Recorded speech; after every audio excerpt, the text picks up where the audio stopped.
whether you're at home, on the go, or at the stadium.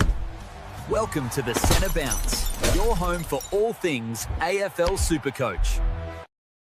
What's up, you beautiful people? Welcome to the Centre Bounce. And I'll tell you what, round one came and went. Round two, we had carnage in round one. We have more carnage in round two. Goulden's out. Hayden Young's out. Heaney's out for those people who stacked midfields.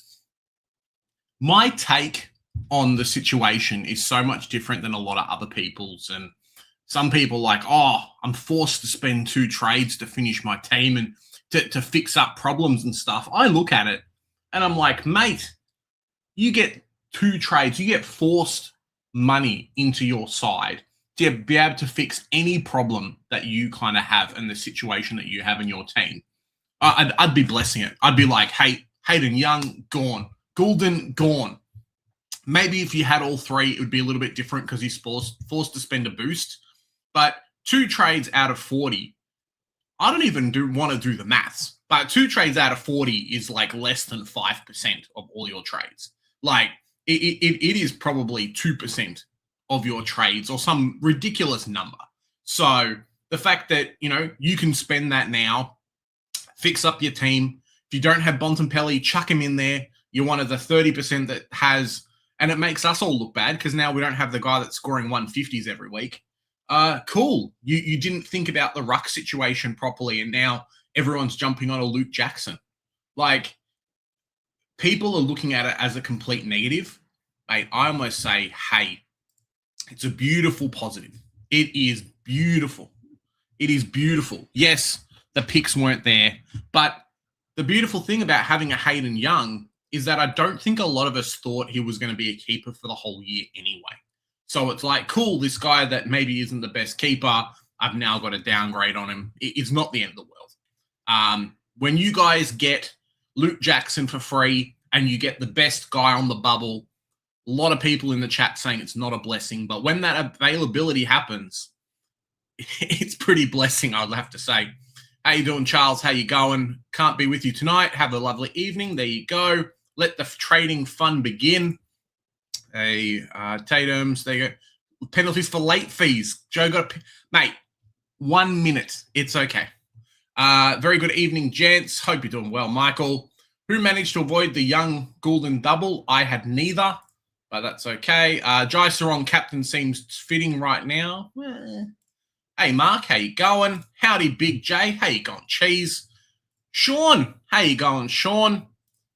Hippo, what's up, Hippo? Joe will be on soon. Hopefully, we'll see how it goes. But hopefully, you're doing well.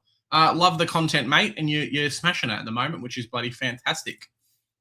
This is not a blessing. I picked Goulden and Young for a reason. Much rather keep them both. But you look at it, right? You can grab the best player. You can grab the best buy. So that the best cash cow now. And if you're lucky, you can still navigate the buys. Because unless you get 2 round 3 people in, your team's exactly the same, really. So, yes, you spent 2 trades, but if this gives you just over $1 million in your team, if you've got some cash in the bank or whatever, you're flying, mate. You are doing very well. And I'm very jealous of all these people because at the moment, I've got Oliver, and that's it. Like, I don't have the luxury of having players I'm forced to trade out. I've got these guys that, maybe they'll go well. Maybe they don't go well. Maybe I'll keep them just because I started them. But, if these players were out, I'd be like, cool, no worries. Let me fix my team. I want to make it better because right now, and I'll just post about this on Twitter, but right now, there's teams at the moment, if you finish 2250 around that mark, similar to me and Joe, there's legit teams and higher ranks that are about 300 points ahead. And right now, every week from now on, those teams are only going to get better. And you almost have to get double better just so you can catch up and get ahead of those players. It's not even like you've got 2 cars. You've got 1 car going 100. You've got 1 car going 60. That's a good enough comparison. I almost have to go 150 to catch up to where that 100 car is just because they're so far ahead at the moment. And that's without them doing anything again with their teams as well. So imagine scoring like conceivably, cool, I scored 2,500 and now I have the luxury of Goulden and Hayden Young to fix whatever holes I had in my team. Bloody hell. 2.5%. There you go. Hey, Tatum's. Yeah, Jai Sarong, captain. It's a bless, mate. Just different ways of thinking about the game at the moment. But for me, it feels like a bit of a blessing. Seamus Goulden has great 2. Yeah, there you go. Big J, can we please tell the number of people going Bont? Yeah. If Bont, the thing with Bont, right? If you trade Goulden to Bont, you've got the exact same amount of buys that you had in your starting team already for round 3. Now, I've seen some teams that have 3 buys for round 3. Bont, Petrarca, and like, not Hayden Young, Anderson, for example. So getting rid of Goulden, you keep the same number of buys. And there's real potential after this week that Bontempelli could be more expensive for those people that are looking to get him post-buy than he is actually pre-buy, because his break-even's only 120. Like, 120 for Bontempelli is pretty easy. I mean, he got 19 touches and kicked a couple of goals in round 0, and he was on like 117. So a 120 is not bad. It's pretty easy to get to for him. So yes, the 160 will be out of his price rise in a little bit, and it will fall down back to earth. But yeah, big round, as Air Tommy's saying here, big round for a lot of clubs. Young sadly has to go, tracking in for Connor McDonald. Nice. Just be careful of having too many round 3 buy players in your forward line. If you can get McDonald at flex, okay. But I know I've got, Petrarca, Budaric, and then a couple of others as well, maybe. So it's a lot of players out from that buy round. G'day, Hexerism. Crimson, how you going, mate? Kind of get through a couple of these questions, and then we'll see. Big round, Big J. Yep.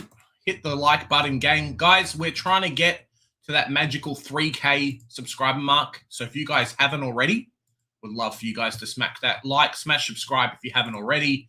Mick, how is it so bad when you're changing Goulden to Bont, exactly the same buy? And Hayden Young potentially turns into Fonte, who is going to make money early, who has a great run fixing up, and you can really do some fantastic correction trades with it too. I've missed the Carnage, have Blackiston and Carroll at this stage to worry about. I think Carroll will be fine. I assume you mean St Kilda Carroll there. Frank, Philippou and Windsor. Yeah, so there's news at the moment. I don't know if it's been posted or not, but Philippou looks to be out. We'll see what happens. Yeah, not to be forced into that. People have Young, Goulden, Clary, and Pooh. Well, Clary's not injured, so at least they've got the survival there. Not sure about Jackson yet with his role. He did play Geelong. Yes, that's true. But for 80K more, if you really wanted to, if you've already got Bont, just chuck Cherry in there. Like, you're getting one of the top 4 ruckmen regardless. So top 4 ruckmen, you can grab the best defender you don't have. You grab the best forward you don't have. And God forbid, you grab the best midfielder you don't have. So it's pretty easy. Are they filling balance to cover up their deficit? That's 2 down for 1 up, potentially. Big J going nuts this week. Already a boost. There you go. One thing I would advise a lot of people to do too, before I show you guys something fantastic, Maltesing knows what's coming. Before I show that, just keep an eye out. You don't want to hamstring yourself into putting yourself in a position where you have to get 2 rookies in next week. So we've got Murdoch. A lot of people didn't start him. We've got Cook, who looks good at least in round 1, and we'll get a second sample size now. So try and grab one of those 2 now if you don't have them already. Because what can really happen is, and it's happened before, rookies will kind of come out of nowhere. Players, mid-prices will come out of nowhere, and you don't want round 2 trades going into round 3 being forced on a couple of rookies, and maybe you can't offload a player. Maybe you can't grab a primo that you want to get, or a mid-pricer that's going to make lots of money. Or a lot of people are doing, a player from Collingwood or Geelong in their teams if you didn't start Tanner Bruin or a Houston or something, for example. So don't hamstring yourself too much by not grabbing players now because you want to get them next week. because next week I think is a little bit more crucial, even though we had round 0 buys now. So it is something to kind of, encore, 100%. There's so much cash gen this year. It's crazy. It is crazy. All right, guys.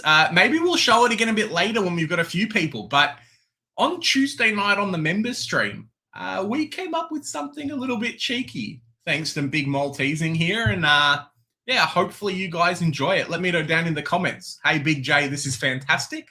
Or hey, Big J, we'll see how we go. It does say, this is going to be the intro to all the streams from now on. So we'll say intro on there, but you kind of get the idea. Hopefully you guys enjoy. Stay tuned. I'll be back in about 2 minutes. Have fun, fellas.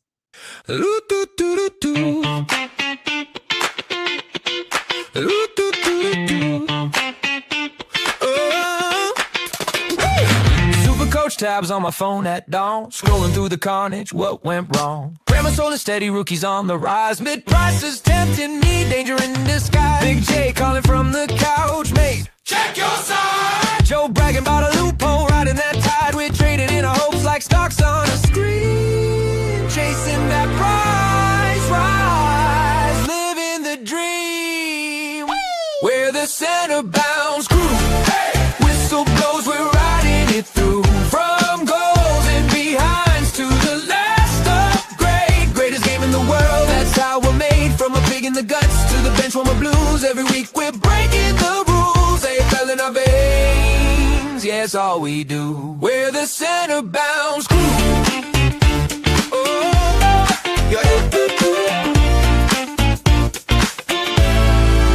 Got duds on the park, can't win a hard ball. Need a downgrade, target, answer that call. Possessions piling up, my captain's on fire. Vice loop lightning, sparks through the wire, yeah. Trade plan scribbled on the back of a bill. One more sideways move, I swear I'll sit still. But the siren hits Friday, logic is gone. Mate, just push and go on. Who you backing in, who you backing in? Who you backing in, yeah. Who you letting go? One more risky move, then we steal the show. We're the center bounce crew, hey! Whistle blows, we're riding it through. From goals and behinds to the last upgrade, greatest game in the world, that's how we're made. From a pig in the guts to the bench warmer blues, every week we're breaking the rules, they fell in our veins, yeah, it's all we do. We're the center bounce crew. We're the center bounce crew. Oh yeah, the center bounce crew. The center bounce crew. The center bounce crew. How good was that, mate? I tell you what. Thank you very much. And yeah, new intro for all our streams. Tell you what, if you guys want us to release it separately, we can do that too. There's a longer version that's an actual like proper song length, and it's pretty exciting. I tell you what. Let's head off some more trades. Let's go. Marky Mark, Big J's, I'm getting news out of my trip next week.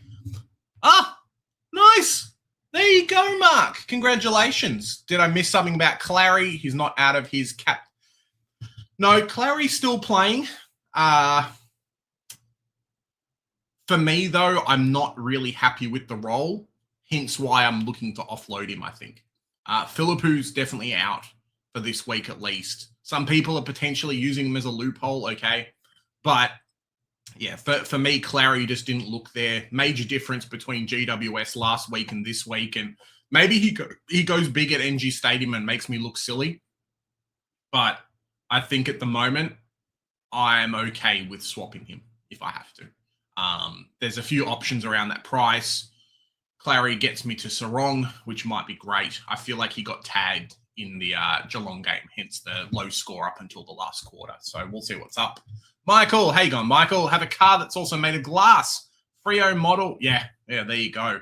Got bad hamstrings. And the thing with Hayden Young too, I don't know if you guys caught it, but Hayden Young injured the hamstring. That wasn't the one that he went and did surgery with. It's actually the other hamstring. So imagine his left leg's broken down, whatever, finally got it repaired. And now it's the right leg. So does that mean that, hey, maybe his body's just shut down? What's happening? we'll wait and see. Reckon Sit Dog and Stewart can get back to their best, potentially. Tom Stewart definitely does have the majority of the kick-ins, it looks like, at the moment, and seems to be the main man down there. SDK not doing very much. They're relying on him just with a lot of the older players leaving. So there's definitely a bit more responsibility there for him. Sicily, I'm a little bit off on it. Some people called me out for me not liking Sicily in the trade targets video, which, you know, it is fair, I suppose. But last year, we saw him get moved around quite a lot. We saw how strong Barras and Battle were in the backline as well, taking some of his intercepts, for example, taking some of what were his kickouts, for example, making Sicily a little bit more accountable to his level of scoring and price and, you know, how long he's been in the game for. So I'm wary of throwing someone like him in. Our backline doesn't have many round 3 players apart from all the Dogs rookies. So if you've got cover, fantastic, go for him. But for me right now, I'd rather spend 30 or 50K later on and get him in at a little bit more expensive and be like, sure, you're locked into that position. Fantastic. Spud Trees, there you go. Luxury trade, then a must trade. Yeah, and that's the beautiful thing. I've spoken about it quite a lot, but right now, it is a case of this week and today's game and for the rest of the week is the only time ever that you are going to have exactly the same amount of money as everyone else in Supercoach. Spend 2 trades. If you can survive up until like round 4 and you've only spent 5 trades fixing your team, you're flying. You're legitimately, you're doing fantastic. You don't need to have 40 trades like coming into round 4. You just don't.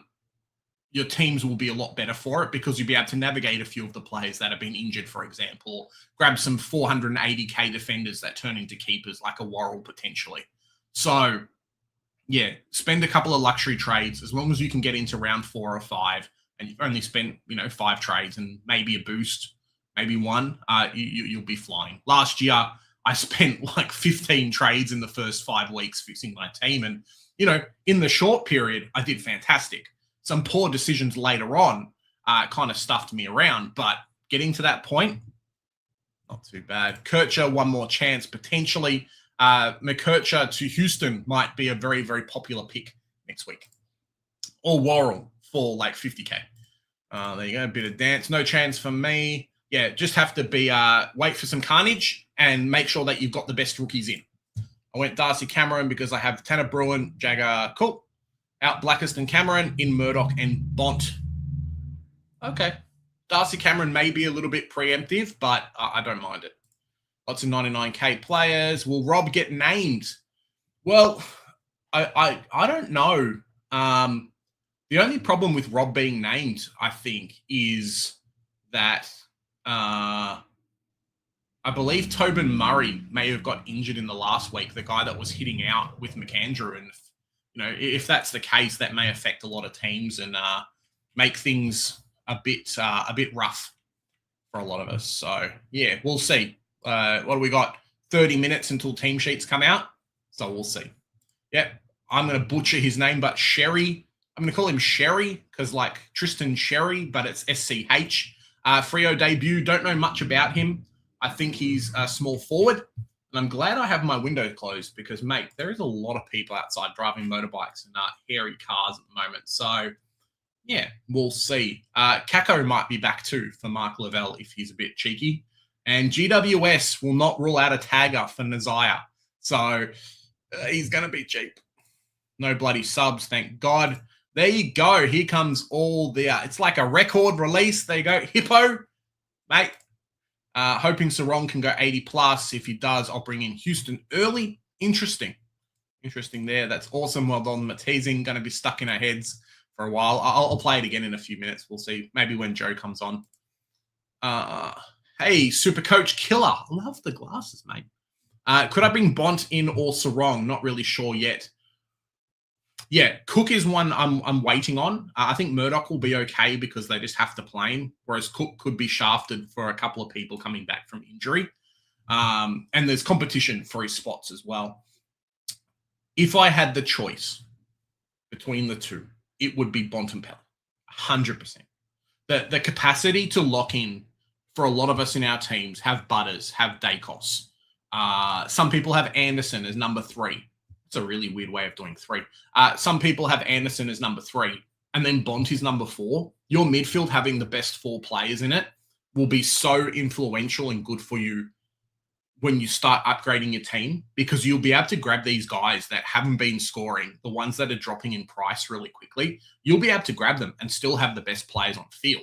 I mean, maybe it costs your boots a boost to get Bont in now, but it could really, really help you. Joe might say no. How you going, Joe? But I'm all aboard. If you've got Goulden or someone who's out in round 3, grabbing Bont to cover the spot, I think in 3 or 4 weeks when I'm trying to get Bont into my team, you've already got him. You've got all the advantage. I think it's fantastic. How you going, Joe? Good.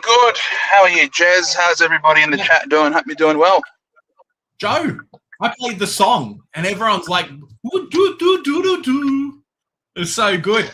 Oh, yeah, well done. Thank you, Maltesing. That song was amazing, and I've showed everybody at work, and no one can believe it, how catchy that song was. And let's just say I might have listened to it a bit too many times than I'd be willing to admit, and I know the words pretty well by now. So thank you, Maltesing. There you go. Carry. Awesome intro, Supercoach term. Yeah, new intro, at least for the live streams. Probably not for the regular videos, just because it is so long, but we'll figure it out. Who's considering Fonty for Blackiston? -33 break even, quick 70K. Mate, and he has 2 more price rises, so this week, next week, and even post round 4 bye. I think GWS has a pretty favourable fixture for half-backs. So potentially he is the Caleb Buckley of last year. I'm seriously considering him. Yeah, I kind of love it. You on the Fonty train, Joe, or kind of holding off a little bit? It's doing my head in, to be honest. I just don't think there really is a ceiling to this guy. I mean, to be fair, he's maybe like what, 3rd or 4th in line for distribution, and it's Ash, and then whoever, and then probably Fonty, because Fonty's been mopping up a lot of the ball. Like, remember this guy's, I think he's like 193 or something, so he's not a short player. Yeah, but surely they don't keep giving him the ball over someone like Whitfield. Why not? Nah, what do you mean why not? Because Whitfield is Whitfield. He's their best player coming out of defence. He's their best player. Yeah. But the thing with Whitfield, Joe, is something that the reason why I didn't pick him after round 0, where he basically just scraped in the 100 score, was that Whitfield's biggest problem is that Whitfield can play multiple positions. So if they've got a depleted midfield, Whitfield's going to be pushed around a bunch to try and cover positions and things like that. So it's it's a bit of a rough one, I think. Nah, he's not going to play midfield. I don't know. I don't think there is a ceiling to the Fonty pick. I think you're using a trade to bring him in, and then you're going to use a trade to take him out. And you want to be making about 100K from every one of your trades, right? Like, isn't that the idea is when you're trading to someone, you want to make 100K? Sidewaysing a Blackiston. Yeah, I would say we probably have 7 to 8 trades potentially that we can use as fluff trades. So maybe it's a sideways of a primo or sideways of a mid-pricer, or, you know, Goulden and Hayden Young out so we can grab a Bontempelli, you know, before it actually starts to hurt our bottom line a little bit, I think. I feel like with a guy like Blackiston, I don't know, wouldn't it be more ideal to find a little bit more money over a Fonty type, you know, to maybe get someone like a Rochelle, for example, who could be a top 8 forward if the midfield time sticks. If he's getting 50% CBAs and they're using him on the ball a lot more, and he doesn't have a bye, you know, so not only does he not have a bye, he's also got a pretty good role. and he could be a keeper in your forward line potentially. Yeah. Is it worthwhile finding that little bit extra on top of Fonte to get someone who could stick, or maybe a little bit more than that? You could, and maybe a little bit more than that, and you could get a Houston next week off his bye, or you could get a Worrell or a Malira. I don't know. I feel like I don't want to rush to change this mid-pricer to potentially another speculative mid-pricer. Yep. No, I get you. I guess kind of each to their own a little bit as well. A few people in the chat saying Fonte Picks looks very dangerous. It's going to be a bit of a pivot, I think, for a few people. His heat map looked like he was a player who the kick-out taker was kicking to. Yeah, definitely. I think on the rebound as well, GWS love a switch kick. So it looked like a little bit like that. Also for me, let me quickly just share screen and we'll have a bit of a squiz at what is happening. Hey, who's here? Super Coach Pro. How you going, mate? Nice to see you around. Brad, how you doing, Brad? Where am I? GWS. We'll go to Fonte with the cheeky 83. Yeah, so nothing in the forward time for Fonte. Everything was back of the line, either getting the ball here or on the wing and then pushing the ball forward. Quite a few intercepts and effective disposals and things like that too. So, yeah, it's so he's pushed up onto a wing. So he's pushed up onto a wing. So there could be games. So there could be games where his wing, halfback wing. Yeah. Yeah, but there could be games where his wing doesn't isn't where he's getting the action. It could be the other wing, depending on how the games are set up. Like we've seen, there is a lot of point sharing back there. It was the first week, it was Ash who didn't score well. It was Fonte. Then the second week, it was Ash who scored well, and it was Whitfield who suffered. This week, you never know. It could very well be that Fonte suffers. That poor score sits in his price cycle, and he has a bye next week. So look, I'm not altogether. He's got the bye in 2 weeks. 2 weeks. He's got the. Sorry, in round 4. Yeah. So I'm not gonna say don't pick him. I think this is definitely a personal judgment call. I just don't. I don't think it's the slam. I don't think it's a slam dunk. Yeah, not a must have. Not a must. Yeah. Have. Yeah. And Blackiston doesn't lose any money this week. You know, Blackiston's not changing price this week. What the hell? This guy's just going on the red light. Okay, good to see. And then so Blackiston's not changing price this week. Young's not changing price. It's only best 18. So if you're confident with the 18 that you're fielding, you could very well want to. Maybe you could be wanting to use Young to sideways him to Houston next week, because he's had 2 really good weeks in a row and he's clearly underpriced based on what his historical scoring has been like. Yeah, I don't know if you've caught it. The against that narrative too as well. I don't know if you've caught it, Joe, but unfortunately, Jordan Sweet looks to be named this week. So if you guys are playing Port, it could be Blackiston versus Jordan Sweet and Vicentini this week. So I think a few clubs have jumped on the, hey, we can double tag Blackiston, and it works quite well. So we'll see how that goes. Caco's in. There you go. Wonder if Colton tags Sarong, potentially. I'd probably go after Brayshaw, to be honest. I think he's a bit more influential when he's up and about. Wasn't a hard tag, though. Naz looks a bit out of sorts. The thing with Naz, and I kind of flagged it a little bit in the preseason, maybe I'm wrong, but it feels like the Saints have so many more avenues to pushing the ball forward than maybe they had last year, now that Flanders and a couple of other people are taking a bit more of a hands-on type of role. So Naz has been relegated to the forward line a couple of times to try and kick goals and get them the winners. But even when he's playing midfield, he's not getting every single ball like we kind of saw at periods of time last year. Wait for Naz to get some 550, yeah, potentially. Like you could go, in a perfect world, you could go Fonte for Blackiston this week and then in a couple of weeks, maybe round 4, round 5, or round 6 if Naz bottoms out by then, Fonte plus a rookie on the bench to equal Naz. And I think you'd be very, very, very happy there potentially. Blue Ballers, how you going, mate? Opening music track is very good, but we'll play it again a bit before 6:20. Joe, is that your passport photo or is that your Tinder profile picture? Lol. No, that's my LinkedIn picture. That's his LinkedIn. And yeah, I don't have a Tinder. I don't have a Tinder profile. just dropping that there. Yeah. Yeah, definitely. Someone before was talking about North Melbourne getting not much coverage for winning. Yeah, 100% agree.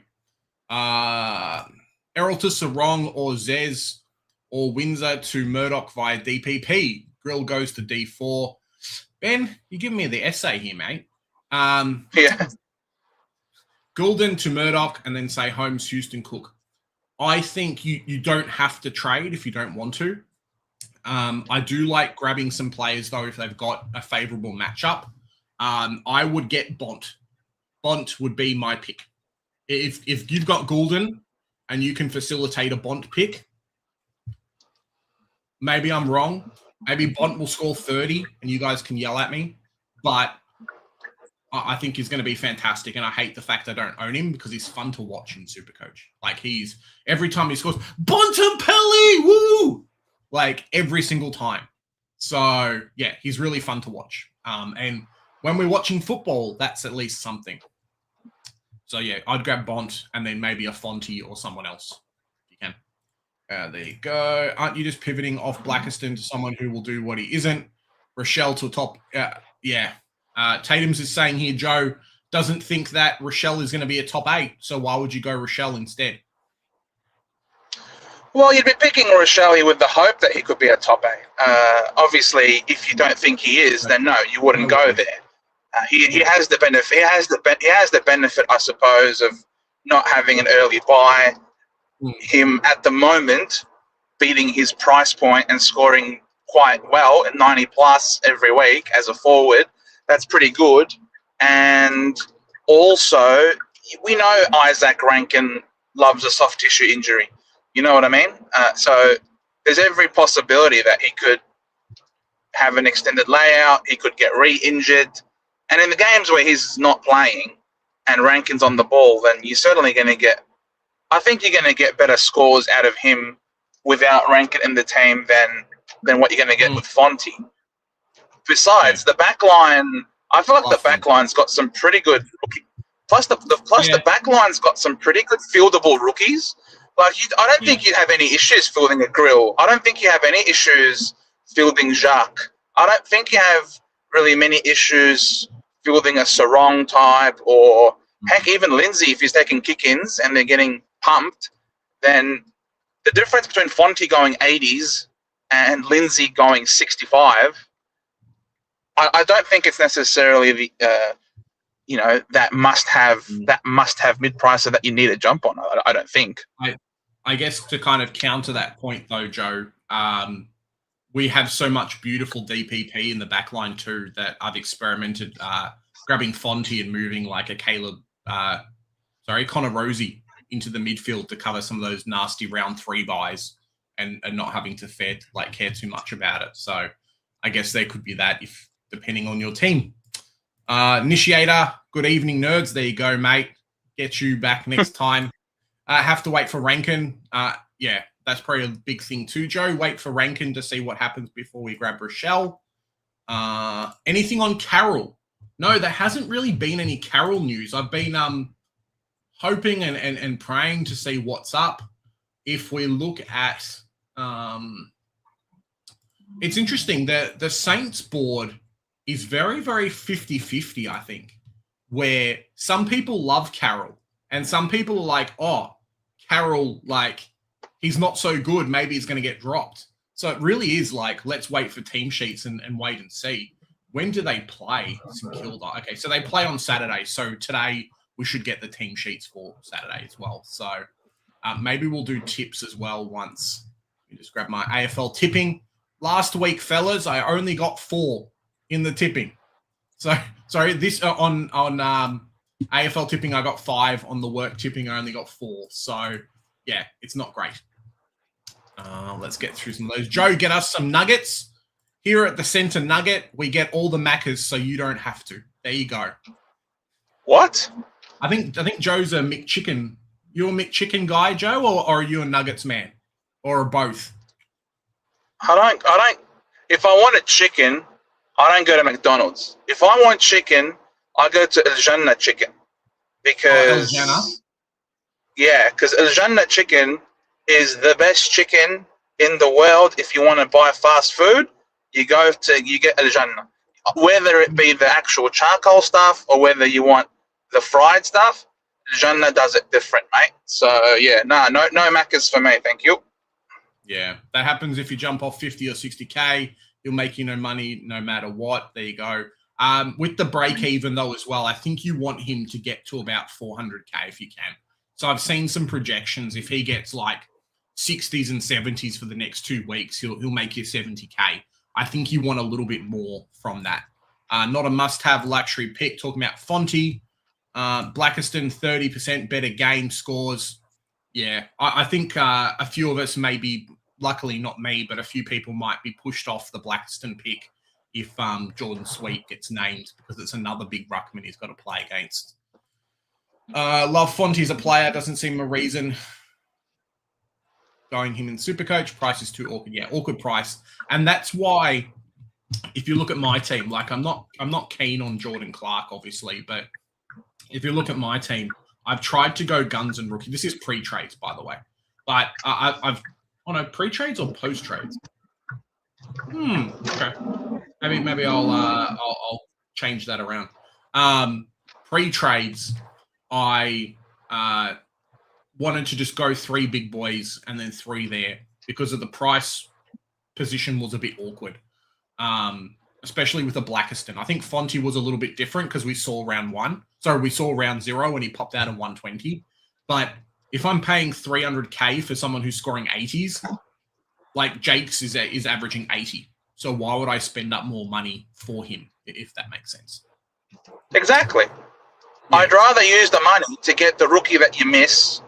Thankfully, I think I've got all of the rookies. The only rookie that I'm looking at would be a Cook type.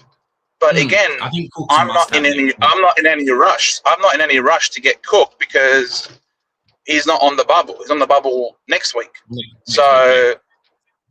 And you started Murdoch, yeah. So the thing with your team versus a few other people's teams is like you started Murdoch. So it's like if you didn't start Murdoch, you almost have to get him this week. So you're not forced to go Murdoch and Cook next week. If that makes sense. Yeah, so it could just it's really important. It's all, and that's why you do a lot of research in the preseason, and you try to nail all the good rookies at the start, because then you don't have to flounder around. Now, obviously, I think I've did well with the rookies, but my mid prices have been pretty hit and miss, unfortunately. Yeah. So now, no one's got the perfect team. Where you might nail some picks, you might miss others, but you've got these first 2 weeks now to make these amendments, and the most important thing is getting the important rookies. And you sort of see in Scott Father's video. I'm sure a lot of our people here watch Scott Father as well. Like 5 of his 6 players that he must get are all rookies. Because you didn't start them. So you gotta nail the cash gen, and I feel like I'd much prefer, because you're picking Fonte not for scores, you're picking Fonte for money. Well, he's not making more money than the gun rooks. So you have to prioritize the gun rooks. Yeah, I guess kind of if he's scoring 80s and 90s, there's like, okay, at least you can hold him for a little while. But yeah, get what you're saying there. If Blackiston goes 90 or 100 this week, yeah, because even this week, Tatum's, if Port Adelaide double up on their rucks, it could be even tougher for him. At some point, get Max Holmes, 100%. Oh, yeah, love Holmes. We've always spoken about Max Holmes being great after the second bye, but I guess kind of if he drops price a little bit, 600K is a little bit for him, But if he drops price a little bit, I'm happy to jump on as an upgrade target. One trade from Supercoach Killer. You must have a lot of money. If you can go Goulden to Bont, you must have had like 150K in the bank. Congratulations there. I'll use 2 if no more dramas. Next week, Houston through Young after the bye while trading for a rookie. There you go. LinkedIn is the Tinder for work, Joe, according to Captain Flash. What? Yeah, that's what he reckons. I'm not. All right, sure. If you say so. It's your mug shot. God, that we spoke. Bont dropped to 30. Yeah, it's not going to happen. Ben, how you going, Ben? I just don't know what to do with these trades either. Sorry for the essay before. But Rankin's back. Yep, Rankin should be back. There's a nice article on him through the Adelaide page. Let me quickly check. Well, that's exciting. He could be someone that we trade in. You know, you could do a Blackiston Buderick, for example, if Buderick isn't scoring well because he's lost the role, or like you could use that towards Rankin if Rankin is playing on ball like he had that role last year. He's guaranteed top 6 forward in that role. Yeah. Poor Sid Draper suffered a ankle injury on the club's Sandford game last weekend, and Matt Rowell apparently is out for a prolonged period of time as well. So even with doing the finger, if we head over to GWS, I think there's something talking about him potentially. At least I saw it today. So Bailey Humphries in the mix to come back.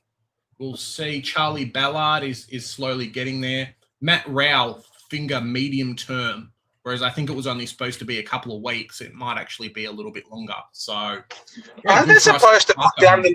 I thought the AFL was cracking down on that vague terminology and that you had to actually say how many weeks you expect them to be out for. Maybe they don't know. Well, that's great for us. That's great for us Anderson owners, isn't it? Yep. Traded Blackiston facilitate getting Bont as I had Grill on the bench. Yep, there you go. Dev Rob, so for the looks, better than... Yeah, there you go. 3 options, Crimson. 5 minutes until the team sheets, fellas. Rookie coach, I saw you here. Great videos, mate. Love the channel. Thanks for jumping on. Where are we? Crimson. Blackiston, Goulden, and Watch. Cool. Murdoch, Bont, and Jackson. Okay. Do it. I can't do the same, but I was playing around with no Buderick in the forward line. I just don't have the Blackiston pick to be able to facilitate it. So I was looking at Walsh, Oliver, and Buderick in the forward line and basically grabbing the same 3 players. So we'll see. Maybe we're on the same wavelengths, but I think you must have a bit more money in the bank than what I do. I would grab. I'm so big on the Bont pick. Like, you're getting rid of a round 3, you're grabbing a round 3. I like the Bont pick. If you don't want to spend a boost, which you're not forced to, it looks like, at least from what the coaches said this week for Jackson, they could run all 3 of Cox, Sean Darcy, and Jackson this week.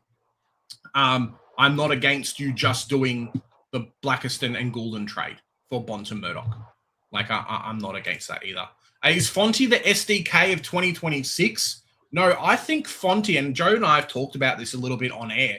I think Fonty could be the not Dylan Buckley, the Buckley from a couple of years ago. Yeah, Dylan Buckley, yeah. Yeah, Dylan Buckley from a couple of years ago, who was like 200K and then ended up like 450. So maybe that's the one.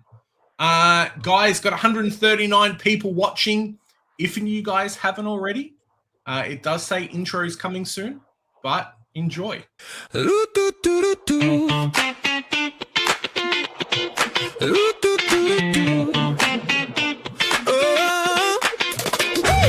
Supercoach tabs on my phone at dawn, scrolling through the carnage, what went wrong? Grandma's holding steady, rookies on the rise, mid-prices tempting me, danger in disguise. Big J calling from the couch, mate, check your side. Joe bragging about a loophole, riding that tide, we traded in our hopes like stocks on a screen.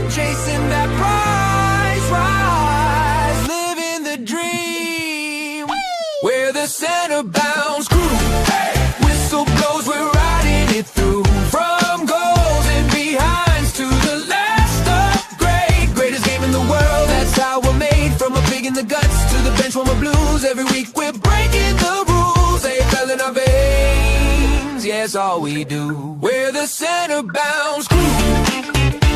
Oh, yeah. Got duds on the park, can't win a hard ball. Need a downgrade target, answer that call. Possessions piling up, my captain's on fire. Vice loop lightning, sparks through the wire. Yeah. Trade plan scribbled on the back of a bill. One more sideways move, I swear I'll sit still. But the siren hits Friday, logic is gone. Mate, just push and go on. Who you backing in? Who you backing in? Who you backing in? Yeah. Who you letting go?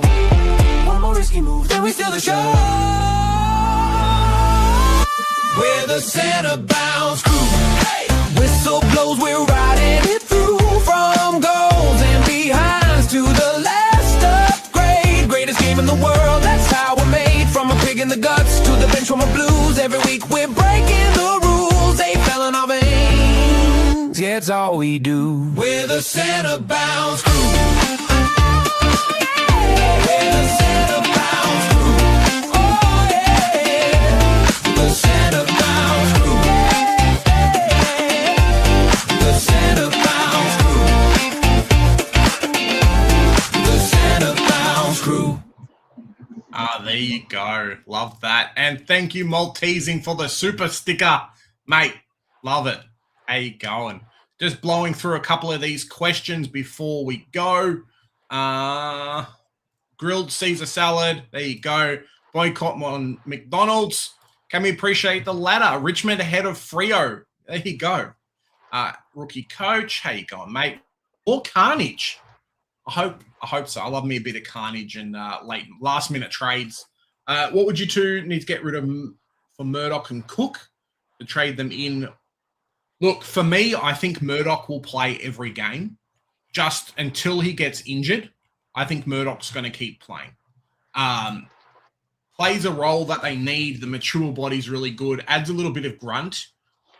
Because he was picking on McAndrew last week. Not McAndrew. Mac Andrew. It's almost the same.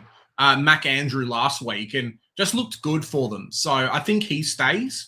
I need to see a big game from Cook, though. Another 70, 80, 90 to lock him into my spot. Because I think that's almost the same for the coach of Adelaide. Like, they've got a few players who could push out players from the team. So I think they're still trying to find their footing a little bit. And that will be the same for him. Was that a Buderick trade? Potentially. I was just playing around with some ideas. Think about trading Laylaw and upgrading elsewhere. Had him. Yeah. I am okay with downgrading players. And I think guys that had set roles are really, really good. So if I can get Todd Marshall for the same scoring or better than Laylaw at 100K cheaper, in my head, it's worth the trade if I get something better. All right, let's check out the team sheets because I think the second game of T-sheets will be out soon. It is Hawthorn versus Sydney. Now, Hawthorn gone in unchanged from the win last week. Sydney, Corey Warner, Caden Cleary are in. Heaney and Goulden out. I think they were saying before that potentially they wanted a little bit more height or some more pace with those two guns gone. It is Meek and Reeves this week. There you go, versus Grundy and whoever else Sydney pick, because Laddams is not playing.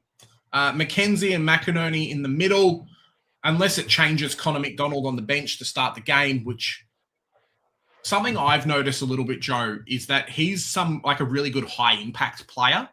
So it's I'm fine with him being on the bench. Not that I own him, but I wouldn't say that's like major warning signs, which is cool. Excuse me, Joe. Who have you picked, Hawthorn or Sydney, to win today?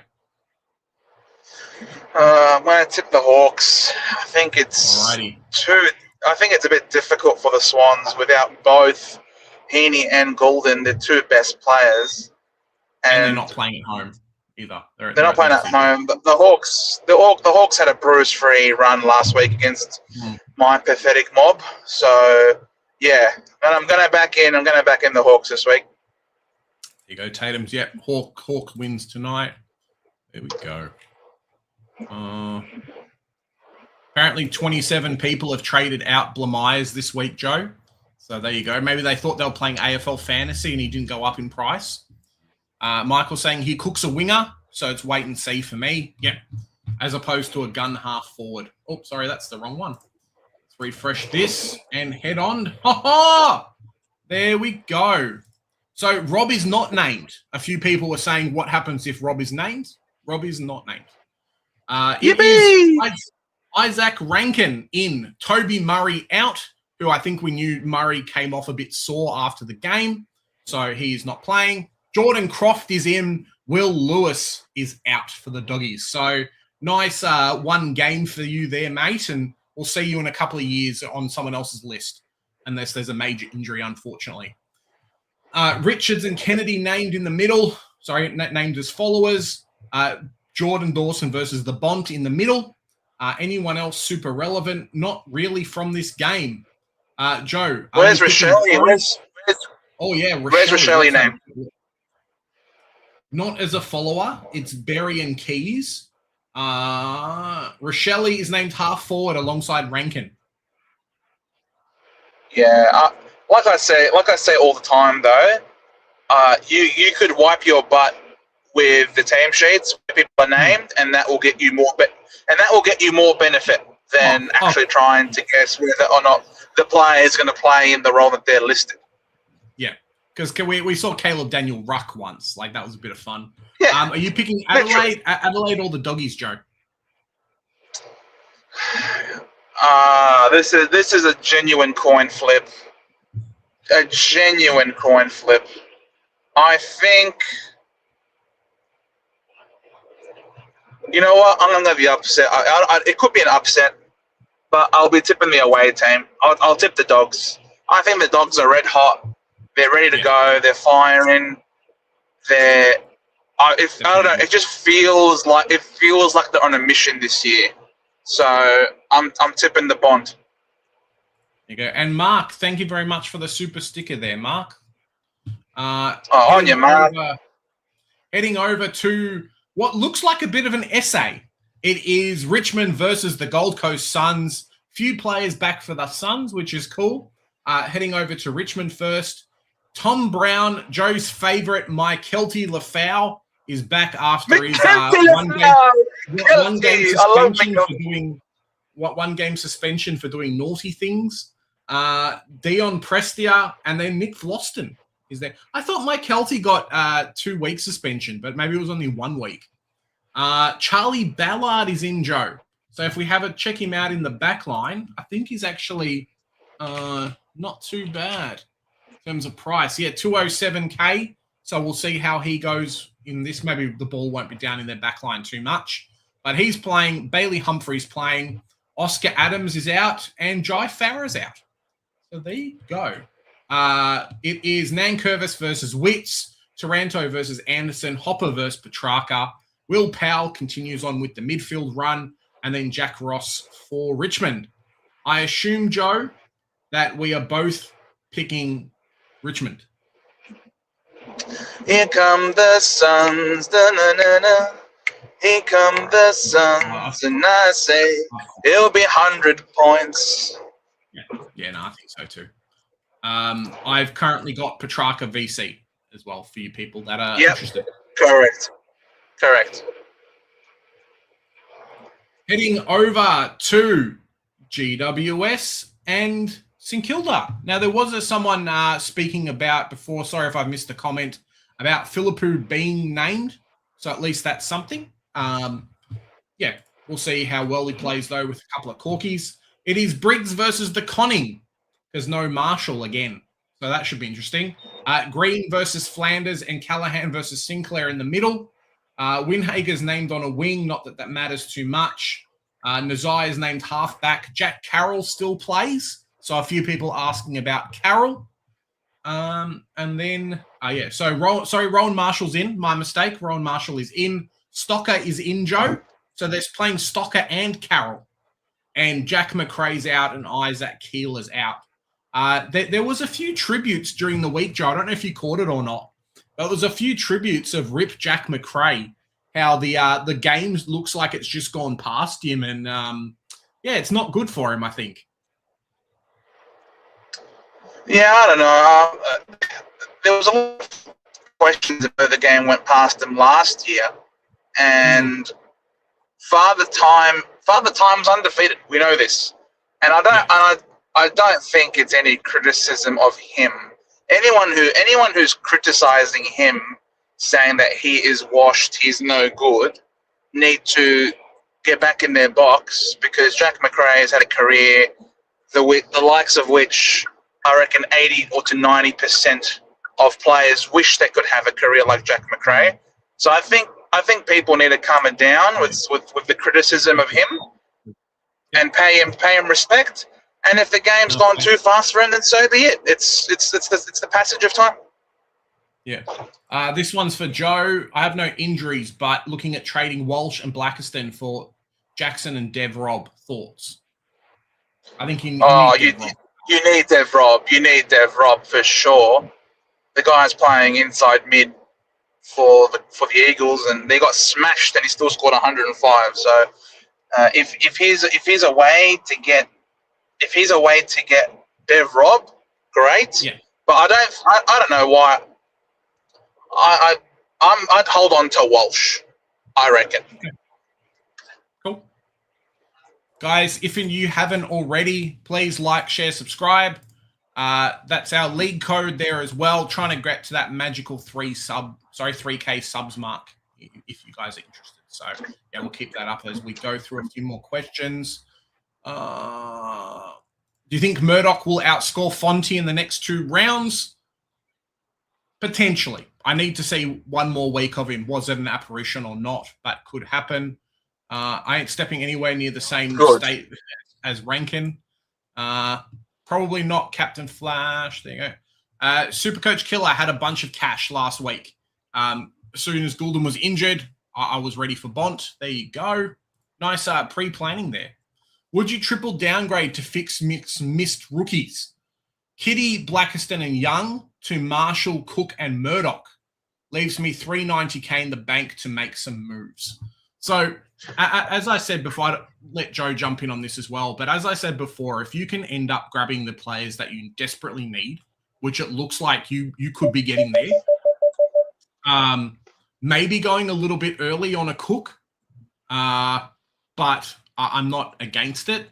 And it gives you enough money to potentially grab a nice premium or something like that come round 4 or 5 if it doesn't do too much to your team. So if you can survive up until round 4 and you've only spent 5 or 6 trades, you're doing very, very well. So if this allows you to not spend any trades next week or spend 1 trade next week and you finish the bubble rounds with only 4 trades done, cool. I personally maybe wouldn't do all 3 rookies now. Like Cook and Murdoch aren't on the bubble, but grab one of those and then Marshall, and it saves the boost, because boosts are the most precious thing you'll ever have in Supercoach. It is the thing come when upgrade season that differentiates you from everyone else, because those that don't have a boost either will end up with a lot of money in their bank or have weeks where they can't get premiums during crucial times, and then you can. So it hurt me last year. And I wouldn't do it this year if I don't have to. Yeah, that's pretty. Yeah, 100%. 100%. Yeah, don't waste a boost if you don't need to waste a boost. If you're in a good position where your on field for the most part is good, and you just want to do some rookie corrections, excellent.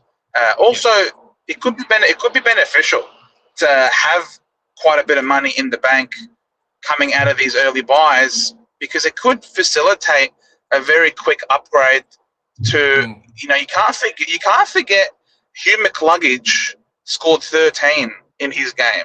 And when he comes back, he could drop in price very quickly, but then stabilize because he is that good. So it might even be worthwhile. Yeah, it might be worthwhile holding on to some money to get an early upgrade going. Yeah. All right, let's bust through.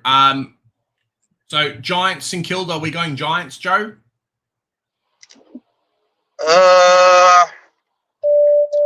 Sure. Why not? Where are they playing?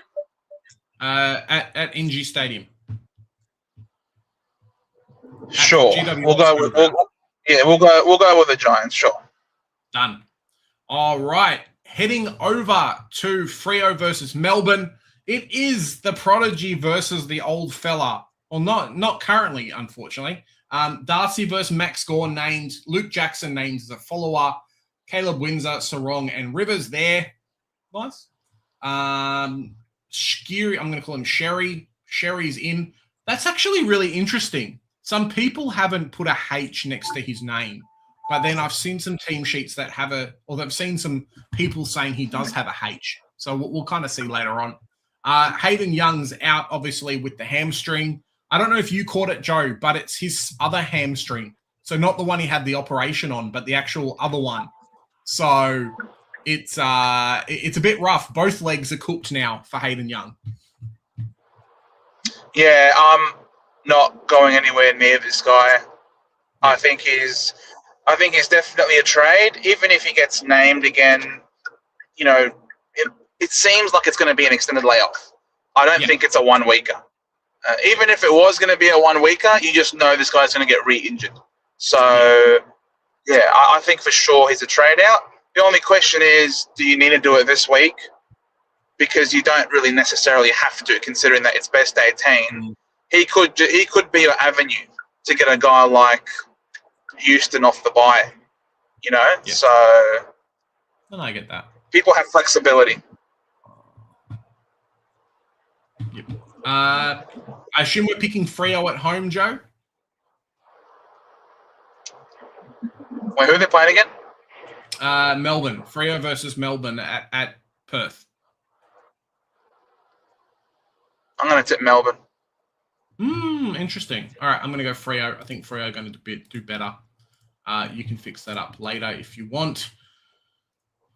It's going to be an interesting matchup too, because Cox wasn't named. I know they were potentially going to go all three. Sean Darcy did have limited game time last week, which could have inflated Luke Jackson's run. But I think Jackson's still going to go very well against this midfield where can't really stop him that much. Freo's just too good, and he can go forward. So there you go. Heading over to the extended benches, we have Sunday's game versus Essendon. Talking about essays, I tell you what, Luke Hocius is in, Jackson Mead is in. It probably won't be named, but Jackson Mead's in. Will Brodie, Joe, is in. Josh Lai is in. Jordan Sweet's in. Ollie Lord and Lockie Jones are out. Will Brodie and Josh Lai, nice to meet you in the Port Adelaide team. Heading over to Essendon, it is Kako, Gresham, and Saad El Wahi, or El Wali named. Holy. Saad El Hawley. Jordan Sweet is named as the follower versus versus Blackiston. So those people that went Dante Vicentini R2 or R1, ouch. It's going to hurt you a little bit. Butters versus Parrish, William Drew versus Zach Merritt in the midfield, Connor Rosie versus Jai Caldwell in the centre.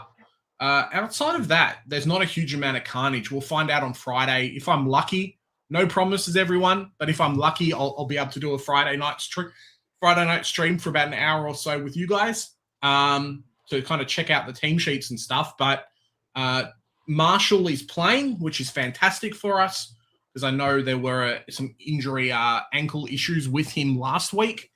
Interesting game. Kind of talking a little bit earlier than we should, Joe. Are we going Port or Essendon? I kind of know which team I'm going to pick at Adelaide Oval. Yeah, no, it's definitely Port. Yeah. And heading over to the last game of the week, it'll be interesting to see who's named and who's not named as well from this team. I think Essendon are looking to put a bit more pace into their side and a bit more grunt as well. Last game for the week. So it's both Sweet and Vicentini named, is it? Is it a double team? Yeah. There was some talks that was going to happen because I think Vicentini got bullied a little bit by Tristan Cherry last week, and it was like Cherry versus Jack Whitlock. So I think they're a bit like, hey, we actually need to have a proper ruckman in there. So I think it's going to be it's going to be Jordan Sweet, maybe main rucking, and then Vicentini like hitting out. A little bit like how the Hawks do it. How the Hawks do it with Meek and Ned Reeves. So That's so shit, man. Like, I get it, he got bullied by Tristan Sherry, but like, Blackiston isn't Tristan Sherry. No, this is very true. Blackiston is not Tristan. He's not Tristan. Like, he's not even that style of ruckman. He's not a guy that is going to bully a player. It's just bullshit. That my poor boy Lockie Blackiston. Everyone's bullying him. It's not fair. Yep. That's it. Heading over to North versus West Coast. I have a couple of people saying here, battle for the spoon. We'll see. Hexerism. Gold from Joe. There we go. Schoenberg, Tim Kelly, Baker, Harry Edwards, potentially in for West Coast. Tom Cole is out. Schoenberg, I'm not sure if they've done a release for him yet, so I don't know if he's going to be named, but maybe another rookie for us. Coleman Jones, Zach Banch, Robert Hanson Jr. for North Melbourne. I'm hoping those three are extended bench and we go into this game with no changes, because I think after the slacking that we gave Port Adelaide, that I think it's fairly warranted. Cherry versus Matt Flynn, Harley Reid versus LDU, Tom McCarthy versus Sheasel, Elliot Yeo versus Tom Powell in the middle. Dev Robb is named on the wing, which I think is fine. A bit more of a Friday night, let's have a look at the team type situation. But I'm hoping, as Tatum says here, hopefully no change. One thing, Joe, that a few Essendon fans have talked about is your boy Archie Perkins is playing another week. So is Brad Scott off his rocker or what's happening? I guess it's extended bench, so he could change him last minute. But Archie Perkins, where's Perkins? Let me see. Archie Perkins named half forward at the moment, Joe.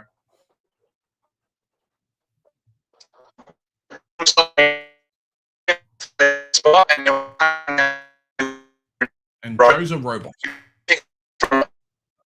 I think Joe's going through a black zone at the moment. So when you get a bit closer to home, Joe, we'll figure that out for you.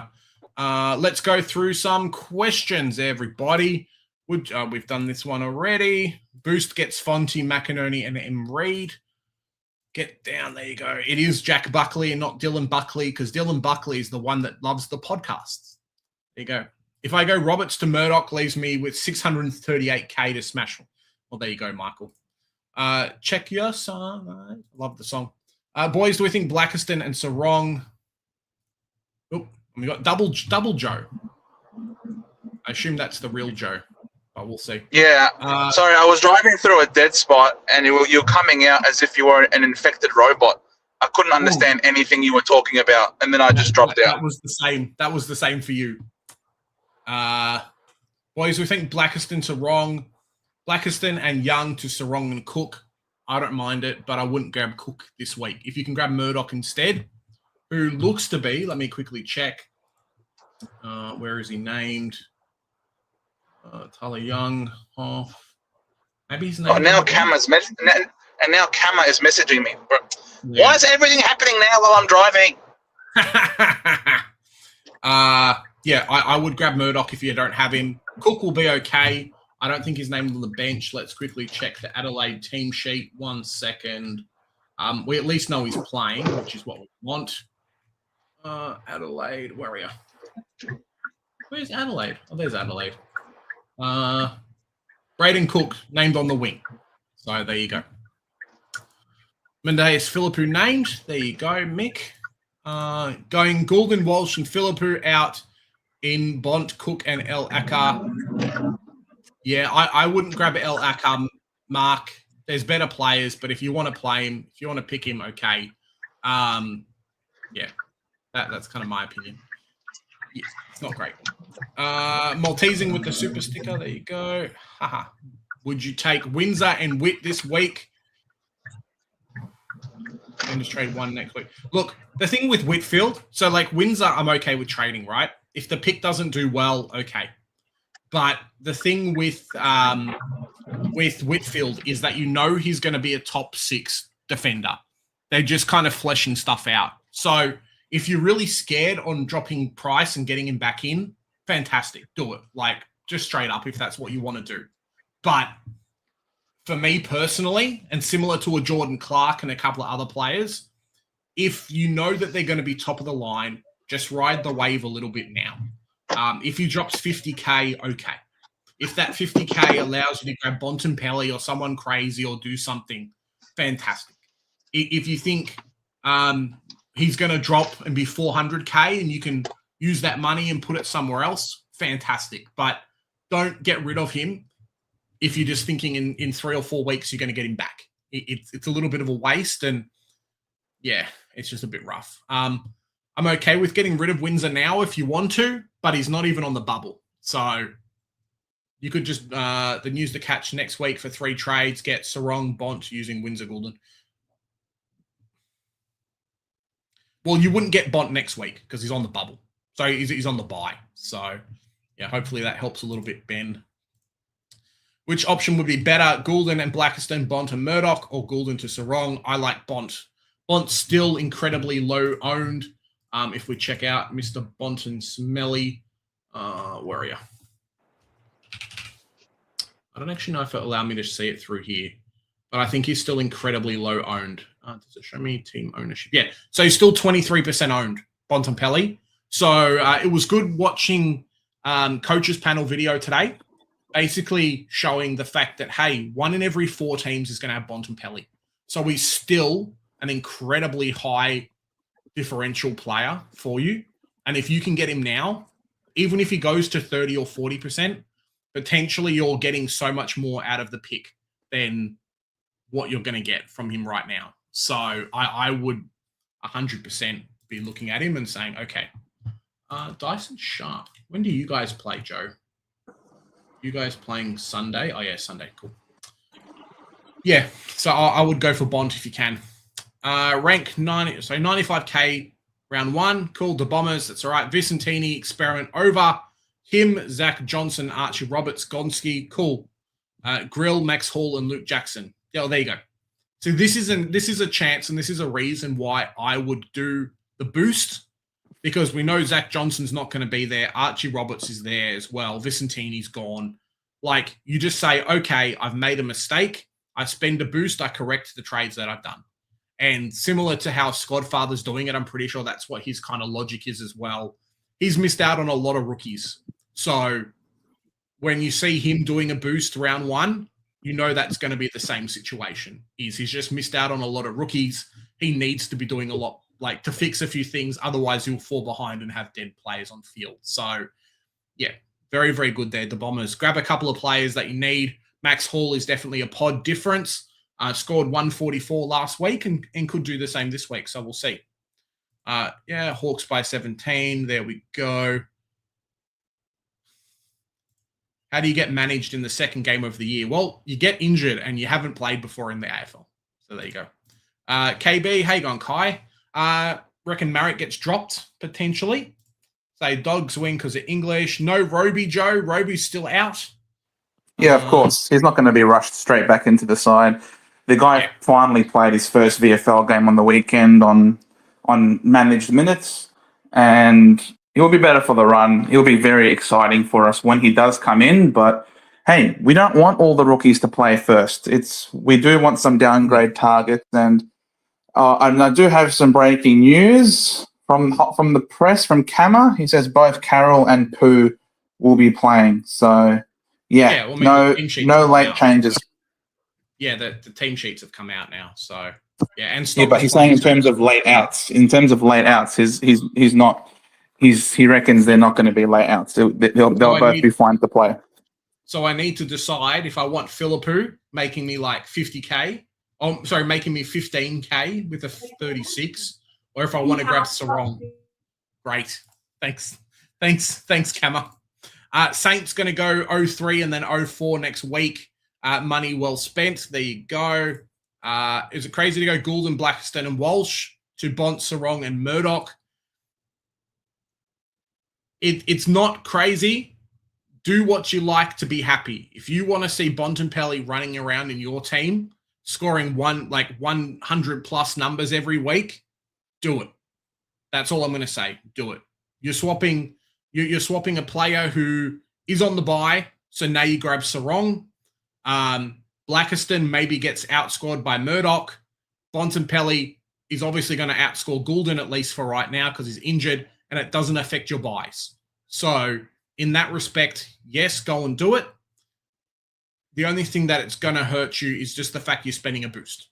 But if you've decided, hey, I want Bont, I want Sarong, I think they're going to be keepers, I want Murdoch, because he's going to make you a bunch of money, I'm not against the selection. Shauno, how you going, Shauno? Have a great stream. Mate, you were streaming today at like 4 o'clock, so congratulations. Not much carnage, love to see it. 116 watching, only 25 likes, because 153 watching. Smash that like button, fellas. You don't understand. Like, one press look on your keyboard means so much, and even just for the algorithm and YouTube in general, it does as well. Glad our rookies are holding. Yep. Fuck, Archie 100%. Roberts still named. Still named. So Archie Perkins. Archie, I'm convinced Archie Perkins has nudes of Brad Scott or something. Like, I am convinced that Archie Perkins, I don't know if he's got Brad Scott's puppy hostage or if he knows that he's committed fraud against the government, but he clearly has some hold over Brad, because there is no way in the world Archie Perkins plays for the Dandenong Stingrays at the moment, let alone the Essendon Bombers. This is ridiculous. There you go. Tanner Bruin straight flipped to luggage, maybe. Rook Lotto, Jay Sarong. So Sarong or Lindsay on field, Joe? Sarong or Lindsay? I reckon because Sarong plays first, keep him on the bench with the emergency. And he doesn't have a loop. There's no loop. You just have to pick one. Yeah, but if he scores really well, there's no loop. No, I don't know. Just go Lindsay. It doesn't matter. Just flip a coin. Honestly, couldn't differentiate them. Don't play rookie roulette with me. Remember? Don't play rookie roulette with me. I suck at rookie roulette. Oh, you made him give up. Just flip a coin. There you go. Some nice Fulham Prevos coming in. Good idea for a video. There you go. It's scary. No H. We did this one already. Next week, Rob for all the McAndrew R2 owners. Nah, I don't think so. The rules are just so good for Rob and are so bad against Rob, and McAndrew just looks so good. But potentially, I mean, I've seen worse. The beautiful thing is, at least for the next 2 weeks, it's best 18. So if we have to spend some money or do a trade to get some of these big players in, that's maybe what we have to do. Port will smash Butters. Butters rebound 150, potentially. Vicentini was never going to be solo ruck for long. It's hard for the young rucks. Well, it's hard when they get slaughtered. Oh, no, we won't have any bullying going in the footy field. Oh, okay, cool. No change after last week. I think so as well. Joe, you became a transformer for a while when you were going through that tunnel. Pick a VC and C, Joe, from Alex. VC, Bont, Track, Anderson, or Shees. I assume Shees Shees is probably your C at the end. So who would you VC or C this week, Joe? Bont, Track, Anderson. You got to go for the hot hand of Track against the Tigers, I feel. You got to go for the hot hand of Track. And then you captain... Could you go Bont into Track this week? It's pretty feasible, huh? Of course you can. You can. But I feel like Track will outscore Bont. So I want Track to be my VC. Yep. There we go. What's the biggest point chasing this week? Millera or Sarong? Actually, I think it's Bontempelli, to be honest. I really think it's Bontempelli. Not in a bad way, because I think if you grab him, it's a massive point of difference and you should try and get him in. Millera, I think, is the biggest point chasing, just because he's never really been a primo that we've wanted to have forever. Like, no one's ever started the season and say, I want Wayne Millera. I think he's going to be a top 10. At least there's like promise for Sarong. He got let off the chain in the fourth quarter. They basically stopped the tag. He went massive. But Sarong's been in people's top 10 calculations the entire season. So if you want to lock in Goulden to Sarong, I got no problems with it. If you're going Wayne Millera because you think he's going to score 140s every week because he did it once, like, ugh, no thanks. Rory Joe, who's this Freo rookie? Sherry or Scary? I'm going to call him Scary from now on. Named this week, I have no idea. I read something that he's a small pressure forward. So he's a small pressure forward. There we go. Ask Kama if Pooh. Oh, there you go. I think Joe's back. There you go. Late Parish. No, maybe not. There you go. Joe's back. Going Parish to Holmes next week. Okay. Using a boost allows me to trade Walsh, Curry, Blackiston to Jackson. Yeah. That I think. Just don't watch the GWS game. Just don't watch it. You're fine. Nick Bryan was in a match sim today, so a couple of weeks away. There you go. Get the camera on Joe. Joe's back. There you go. No longer driving, which is cool. Oh, Hippo! Yeah, Hippo's been watching the whole time, mate. Cute little puppy there, Hippo. How you doing, bro? There you go. Started Bont because I love the idea of his huge 150s. Well, you got it last week, mate. He's only 25% owned. Got to be a battle for teams.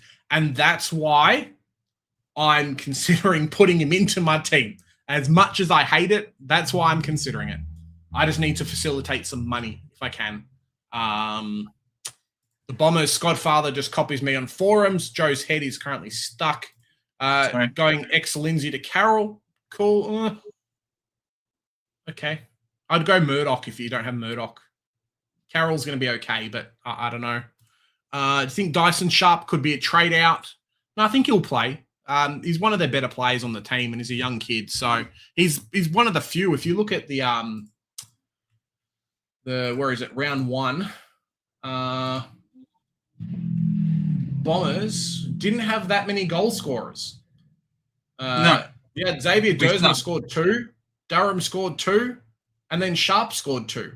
So I don't think you're going to trade out one of your best goal scorers after one game. I think he'll be fine. He was on limited game time. Maybe his dad yelled at the coach and now he doesn't like the player anymore. But the dad yelled at the coach after the game. Yeah, that's what I'm saying. But after the game, you're like, how dare your dad? I'm going to show him how dare he talk to me. I'm Brad Scott, you know. Joe delivering the drive home during the drive home. There you go. I'm saying you're through on the Wizard. Okay. Ando into Shees. Don't want to follow the crowd with track. Look, the thing is, track is track, and he's popped out a 170 and a 150 and a 160. I think it's a mistake not to go tracker. Like, he just looks that good. And yes, Humphrey's named, but he just looks so good, man. Like, if Anderson gets any attention, he's gonna cop it a little bit. But Petraka it's so hard. Like last week, if you went Anderson over Petraka, if we just have a quick look, it was a dud game as well. But if you went Anderson over Track last week, Suns and Eagles, 152 versus, so it's only 20 points. It's not as bad, but yeah, I think it's a bit rough. Joe, have you made any final changes to your team? I was a bit surprised because I've just opened up Supercoach. I'm like, what the hell? Why do I have Bontempelli in my team? Then I realized, oh no, this is the community team. Let me log out. Fair enough. Does the community team need to make any changes? That's the question. Because you might be able to do that here. I just got to head off for a sec. Maybe take over if you want to show it up on the screen and you can show everyone your team at the same time. Young and Murray to Murdoch and Cook. Yes. Wait a little bit on Cook, but it's okay. Just worried about Carroll's low BE. Lindsay's like 40. Yeah, no, that's fair. Carroll is on the bubble as well, so it is something to take into consideration, I guess. He'll have a price rise this week and could be like, even if he only scores a 34, he's going to be 150K. So it could be there. Should I hold Archie Roberts or trade to Sicily? Look, it's personal preference. My only problem with doing that in your backline is that we've got, at least in my team, if I show round three, it's a lot of round 3 rookies. So it's a lot of round 3 rookies. If that was like Sicily, that means I've got 4 players out in my backline. So you need to consider what you're going to do. Plus, You know, most people have Anderson. I now have Ed Richards for some strange reason. I've got Tim English, and then everyone's got Petrarca. So can you survive having 5 players out? I don't know. That needs to be a personal preference for yourself. Hippo, what trades are you guys doing? Look, for me at least, I need to figure it out. Luckily, I have no one for this game that I need to care about too much. It's only Jai Sarong. I'm not looking at bringing in any Sydney or Hawthorn players, so it's okay. Potentially Oliver out. I'm just not a big fan of the pick anymore. Oliver out, and then figuring out what the rest was. It was going to be Philippou, but he is now named, so we'll see. We'll see. I need to have a real think about it. Philippou does have a high enough break even that it's probably going to hurt me a little bit to keep him. Original plan was Oliver and Philippou out for Murdoch and Caleb Sarong, which maybe I'll do still, but we'll need to see. No, Mark, no. Just no. Don't, no. Yeah, Sherry, Fonte, Murdoch for Goulden, Philippou, and Young. Look, I don't mind it. I don't mind it. Sherry, Fonte. Yeah, I don't mind it. I think Sherry's going to go big this week again, or at least be big for the next few weeks. Sorry, 1 week and Oliver's gone. Yeah, like his break evens, it's okay, but it's basically his level of scoring, which is not what I wanted. I wanted another massive score from him. And I didn't like how he looked on field, which is the big thing. That was the concern for me. I thought he would be okay. It was a bit of a muck around pick. Maybe I should have picked the Parish or someone else and just been happy, because Parish is currently outscored Oliver by 30 points in everyone's starting team for 170k cheaper, which really hurts, by the way. But yeah, I'm just not super happy with the selection. And if I can change it up, I'd be very happy. So, yeah. Similar to Walsh to a certain extent, it looked like Oliver was just chasing his tail the entire game. And if he wasn't involved, he just wasn't anywhere near the ball. It was moving way too quick for him.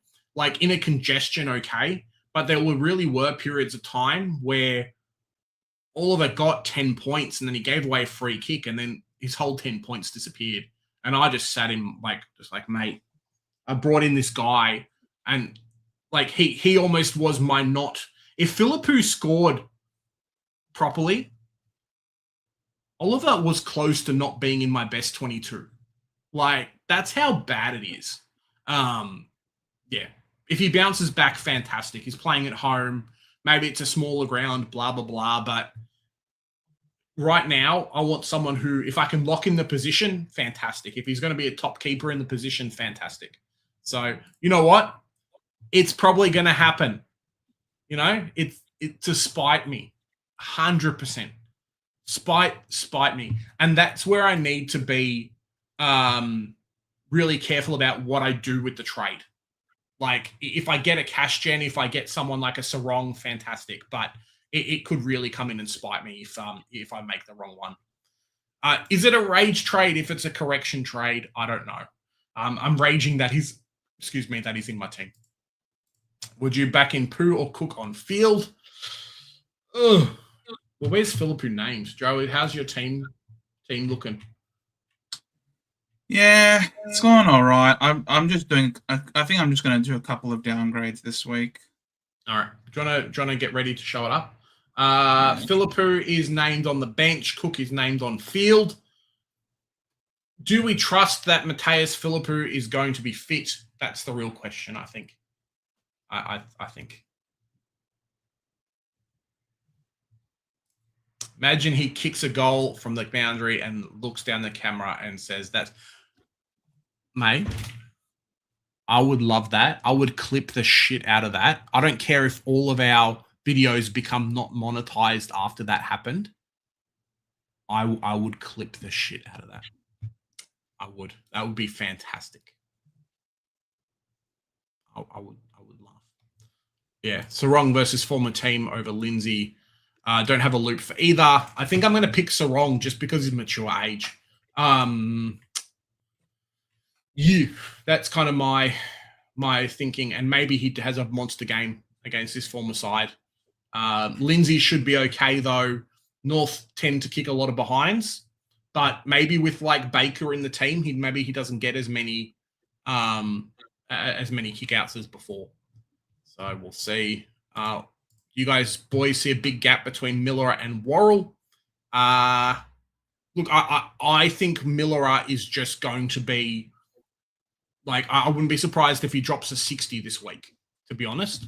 One game sample size kind of thing for me, potentially.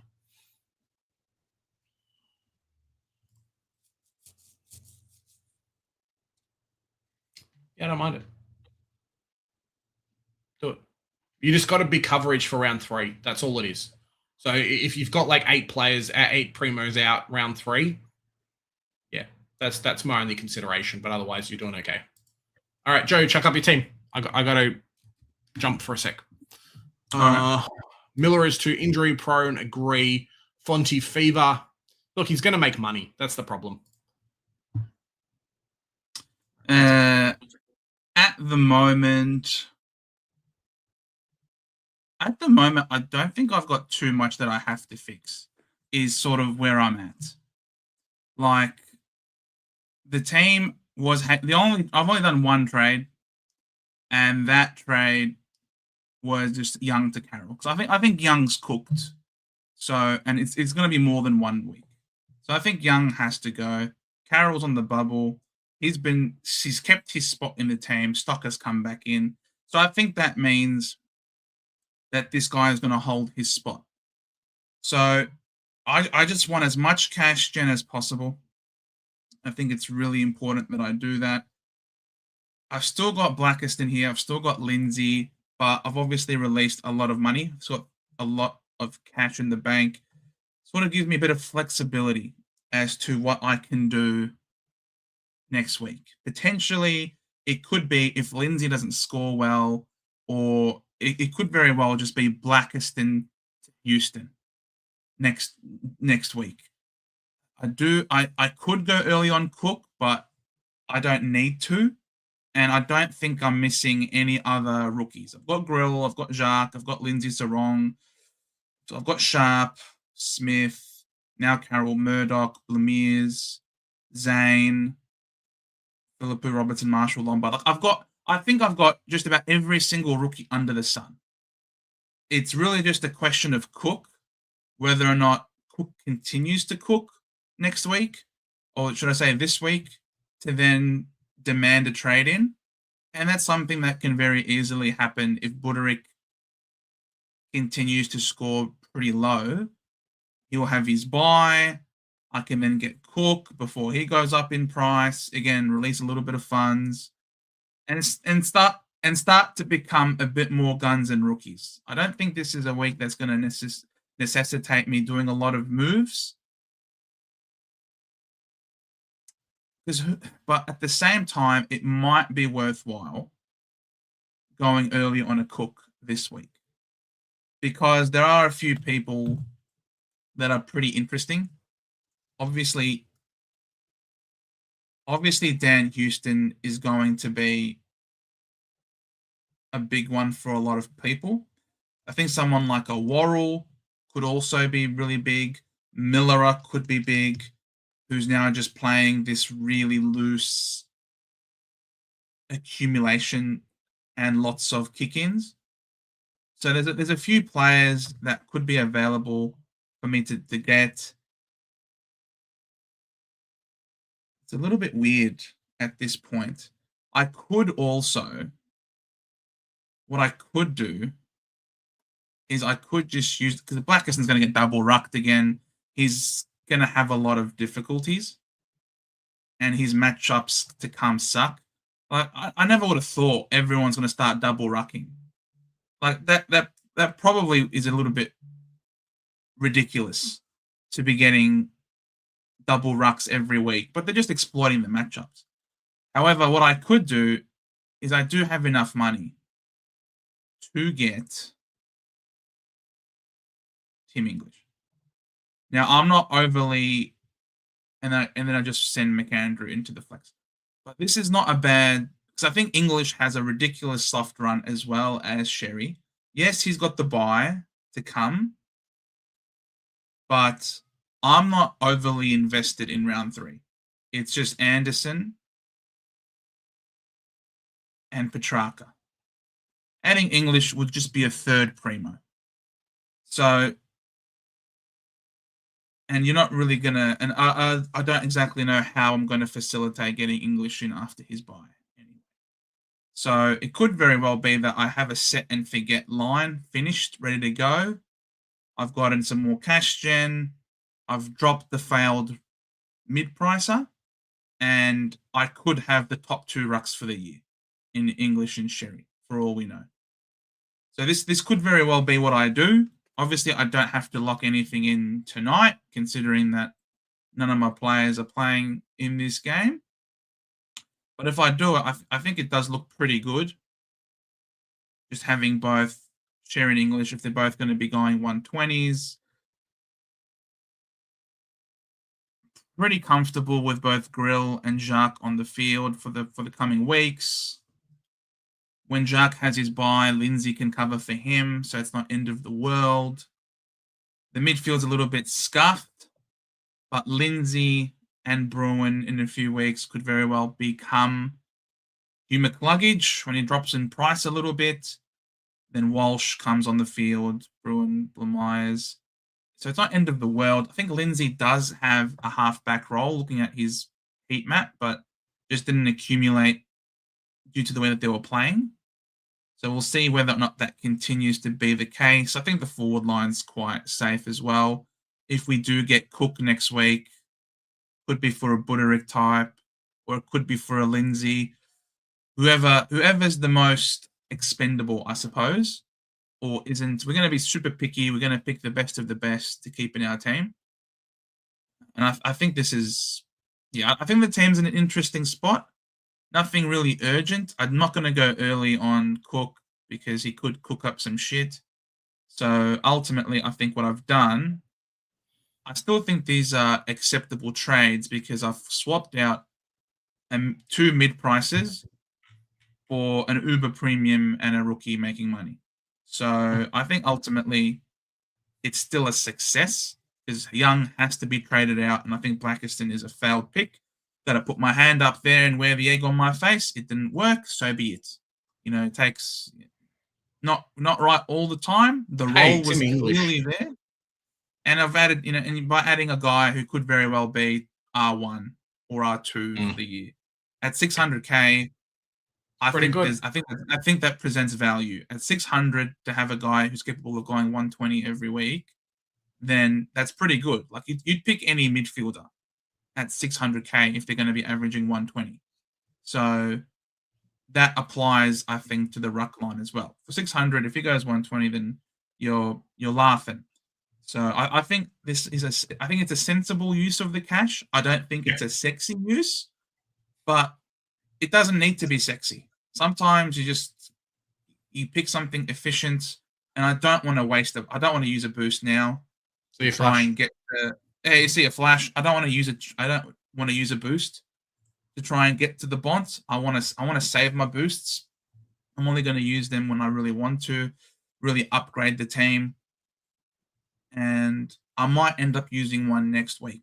If Cook shows he's a must-have, if Lindsay continues to show that he won't score in that role, if Buderick shows that he's only going to be scoring 70s every week, if Clark continues to look disinterested, I might have to use a boost next week to fix the team, but that's fine. At least I'd have an extra week worth of data before making that decision. So that's what it looks like at the moment. I have gone track into Sherry. I think Wits. What did Wits score last week? If I recall, Wits went absolutely bonkers last week. Joe, we have one player different. There you go. Do you want to do the joint team reviews, Hippo? At this rate? We Why got the not? exact same team. So if we go to where were the Suns? So the Suns v Eagles. What did Jared Witts went 137 Yep. on the Eagles. What the hell is Tristan Sherry going to do? So happy to go Petrarca, the hot hand. And that's why I was thinking maybe Sheasel, would be a really good captain option. But they really don't have any answer to Witts, to Tristan Sherry. So I'm going to go track into Sherry. I've obviously got Blue Myers here as my emergency, and I've kept Jagger on the field. So if Petrarca pops off, we'll just put the captaincy on Jagger, and so be it. So I think that's what the team looks like. I'm pretty comfortable with where it's at. Obviously, I'm very light on in the midfield when it comes to premiums, but that just means that all of my attention during the course of the year will be just picking off the midfielders as they get cheaper. Just absolutely hoping for a poor score from a Bond, poor by his standards, poor by his price point.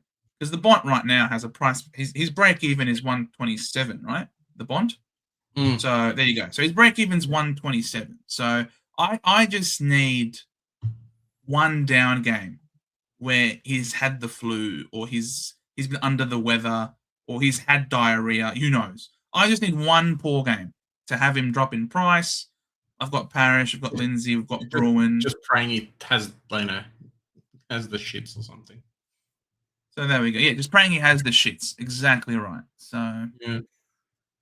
I think we already answered that. Yeah. Actually, I think we're pretty close towards the end. DJ, tell me what's wrong with Watson, or do I go Cook? Oh no, what's wrong with Watson pick, or is it Cook? Look, the thing with Watson is he's a small forward, right? So yes, they're trying to get him for more of a midfield role and things like that. He's trying to get involved a little bit more, but he scored 112 and 4 goals on a team that they should have beaten by double the amount of points.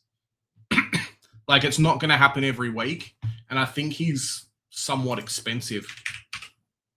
Nick Watson, 531. So you're basically picking him to be a keeper at that point, Mark.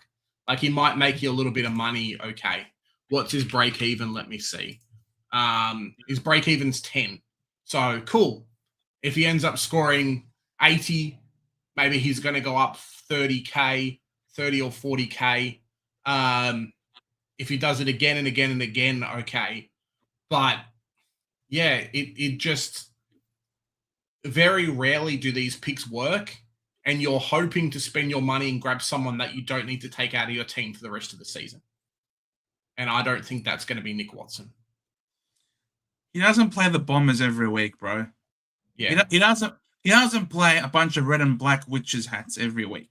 He's playing against real opposition. He's got the Swans, then he's got Geelong, then he's got the Dogs. Yeah, all right, that he only has Port, sure. They're fighting for bottom 4. But then he's got this. Like, it's tough matchups to come. You don't pick a small forward, really ever.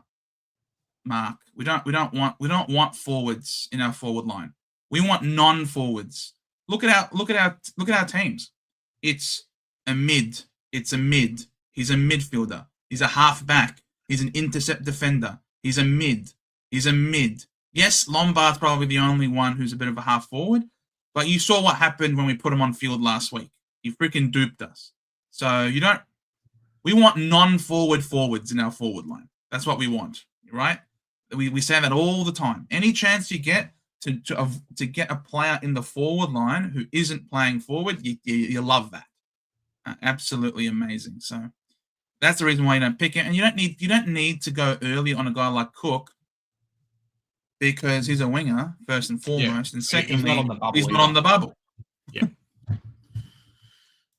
Cook's gonna shot, but yeah, potentially. I reckon Houston is a trap. Plus, he is a dirty sniper. I agree. The only problem with Houston is the coaches actively come out and said, "Hey, we want him to have more kickouts."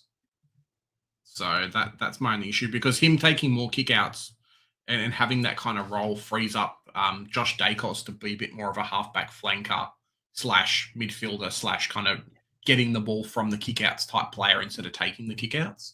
So it kind of adds a little bit of pace to something that they don't have. I swapped out Walsh Golden to get Bont. Or do I swap out Black? I reckon swap out Blackiston instead of Walsh. Walsh still has the role, but and he also still has some decent midfield matchups to come. They had Sydney and Richmond. I guess we kind of wanted more from him in Richmond. Yeah, you did. You did. But at the same time, he's averaging what? Around 100? What's he averaging? He's averaging 105 at 543K, personally. I think he's doing better than what he's priced at. And he's a bit of a placeholder. He's not going to be part of your finish team. But he's a bit of a placeholder. He's having his buy now, and then he can carry you through the rest of the buys as a bit of a premium. You can flip him to an Uber Primo who gets really good. You know, it could be someone like a Nick Dacos coming around the corner. So I'm not against holding on to Sammy Walsh personally, especially because he got the most CBAs in the weekend that just went by. So the numbers are there. The numbers suggest that he's still got the role. Whereas Blackiston, poor bloke, welcome to the AFL. You finally get to play. You finally get to play the role that we've initially drafted you for. But he's just getting double ruck smashed week in, week out, poor bloke. Boys, do I start Sarong or Lindsay?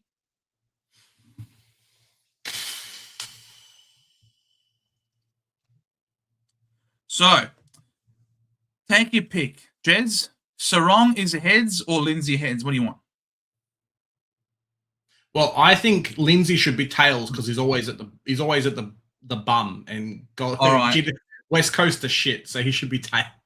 All right, Lindsay is tails. Let's go. Let's flip it. Here we go.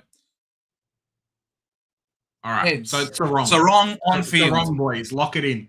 That's it. It's done. Sarong. Google has announced. Yeah. Yeah. Google's announced Sarong. There you go. It's happened. Done.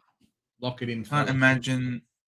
You'd be surprised, Tommy. I'm pretty sure Skodfather's using the boost this week. We spoke about this before, and there's a couple of people too. I mean, someone on here has said, talking about, you know, he started Archie Roberts and Zach Johnson and all these players. Like, some people didn't start all the big rookies or didn't think that we were going to get so many rookies scoring 80s and 90s, you know, or 70s. Their mid prices aren't scoring well. So it's like, hey, if I want 6 players in my team or 5 players, God forbid, you almost have to do those trades now, especially for you guys like Carroll, who aren't going to be on the bubble next week. They're going to make price this week. So it's, just a few of these kind of players. Good to see. But yeah, the tune, do. How good is that, man? It's so good. I made that new theme song my ringtone, bro. Honestly, it's amazing. Thank you, Multi. It's tough. I don't have any injury trades to do. However, I do have Windsor and wondering whether I should cut him. Look, he was playing a bit injured last week. He could certainly be better for the run this week. Iron Watkins, happy to trade for Murdoch. However, should I give I don't know. I think Watkins might be on thin ice. Yeah, I think considering how poor. Huh? Watkins isn't dropped, but yeah, I agree, Joe. He might be dropped this week. If they've really named Will Brodie and Jackson Mead in their teams, Watkins might be the one that doesn't last the extended bench. Yeah. Is it too early? Yes, it is too early, and that's why I've gone Carroll this week. I've seen Stocker is named.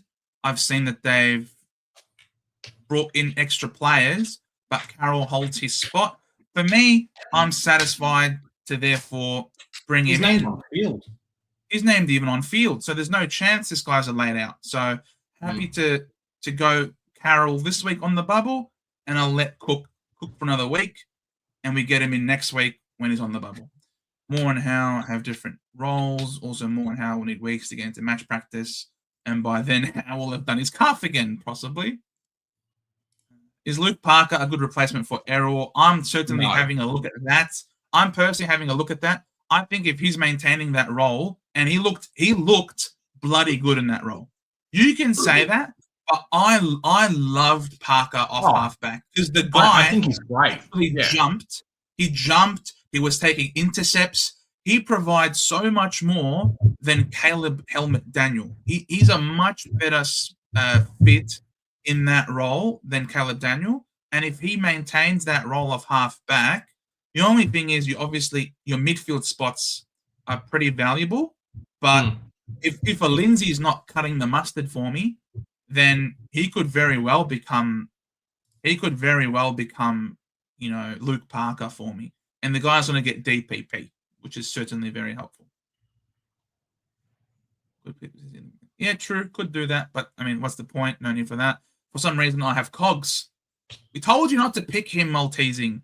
Should I trade him this week? He plays Saints. Right. Then some reason I have Oliver. So, I understand the pain. Yeah. Should she trade him out? Look, he could do well against the Saints.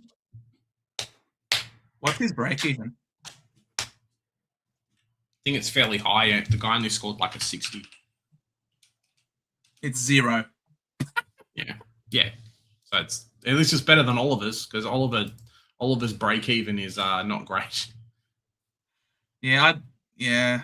Look, he's gonna make you money. You can trade him out once he's made money. Maltesing. Who's running the pine? Yeah, he's running the pine for me as well. To think this guy's on $1 million, what a joke! What a joke! Classics. Currently with the team changes I've made, Philippu's in the bin. So there you go. Looking what to do with Blackiston, $1 for Fonty. If you have Young, I wouldn't trade out Windsor for Fonty. Windsor's playing on ball. The guy was playing a bit injured. You could trade Windsor and Blackiston to get a good player. Like which rookies have you missed, Ethan? So for example, I've brought in Carroll this week. So, for example, I mean, if you look, I've traded out Blackiston and Young, so 2 mid-prices gone for a rookie that I've missed and a primo. You can do something similar if you wanted to.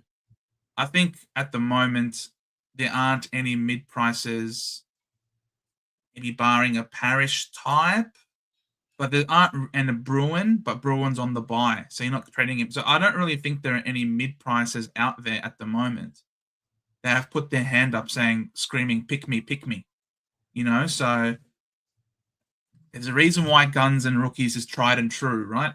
Yeah, well, I mean, we're lucky in the fact that we've got Marshall scoring 90s, we've got Robertson scoring 105s, we've got Blamires and Murdoch scoring massive, we've got McAndrew playing solo ruck scoring 88s. Like, I think this year's a little bit of an apparition, but that's why we picked it this year. Because there's not many mid prices that are going massive, or at least the beautiful thing is we've got pivots, right? So Parish is still scoring 90s at 330k. Tanner Bruin is scoring hundreds at the same, at 270k, and even Connor Buderick still has a negative 39 break even. So he'll make you some money pretty quick. It's I think the word is not apparition, it's aberration. Yeah, whatever. Probably true. Carroll couldn't get a game for Carlton. Yeah, he's a great pick. Right, he couldn't get a game for Carlton, but he's getting a game at St Kilda, and that's what we're picking him. We're not picking the Carlton one. We're picking the St Kilda one, and the guy has managed to hold his spot in the side. That's all I care about. Am I picking the best players in the league? No, I'm just picking players who are playing and making me money. It's not an indication of Carroll is a great player. Hell no. This guy's never gracing my field outside of this week. But it's if he's playing but he's in and this he's week, named, then we pick him. Yeah. It's like Jai Sarong. Oh, I could never get a game for Hawthorn. Why would you pick him? Because players change clubs for opportunities. Don't trade Cogs. Carlton would love Carroll right now. Should I trade Selwood for Marshall? Trade Selwood for Marshall. the Cook. Does that mean or Cook? I would wait till next week if you don't have to. Yeah, I would wait till next week. Selwood could make a bunch. Selwood could almost be a 1-for-1 for Todd Marshall this week. So, yeah, at least 30K. Yeah. How's it going, everybody? Todd Martin, how you going? Sean, how you going? Sean, Hexerism, and then, yeah, Happy Face, how you going, mate? Yeah. Yeah, I think don't drop Marshall yet. I mean, don't drop Selwood yet.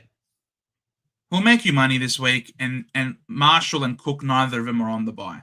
So you just assess who the better one is. Realistically, it's going to be the intercept defender as opposed to the winger. And knowing the Bombers and our incredible ability to miss our forwards, I can see Todd Marshall racking up a lot of intercept marks on Sunday. So, look, I'd be pinking Marshall. I think Marshall's going to make you a tremendous amount of money, but you can do that next week. Depends, I suppose, on what you're fielding in the forward line. It could certainly be really good. Now, it is 1 minute and 34 and counting to the bounce. So I think we'll love you and leave you here, guys. And thank you so much for watching. Yep. And what are you saying, Jez? We'll leave you with something else to finish today.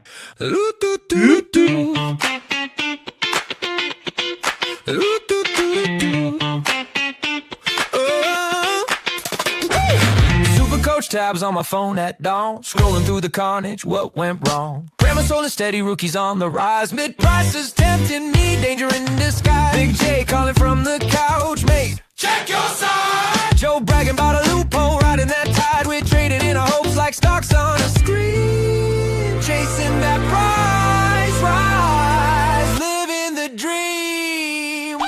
We're the center bounce crew, hey! Whistle blows, we're riding it through. From goals and behinds to the last upgrade, greatest game in the world, that's how we're made. From a pig in the guts to the bench warmer blues, every week we're breaking the rules. They fell in our veins, yeah, it's all we do. We're the center bounce crew.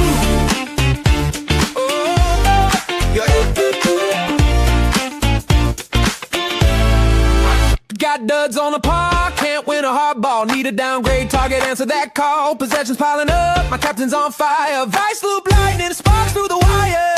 Trade plan scribbled on the back of a bill. One more sideways move, I swear I'll sit still. But the siren hits Friday, logic is gone. Mate, just push and go on. Who you backing in? Who you backing in? Who you backing in? Yeah, you letting go. One more risky move, then we steal the show. We're the center bounce crew. Hey! Whistle blows, we're riding it through. From goals and behinds to the last upgrade, greatest game in the world, that's how we're made. From a pig in the guts to the bench warmer blues, every week we're breaking the rules. They fell in our veins, yeah, it's all we do. We're the center bounce crew. We're the center bounce crew. Oh yeah, the center bounce crew. The center bounce crew. The center bounce crew.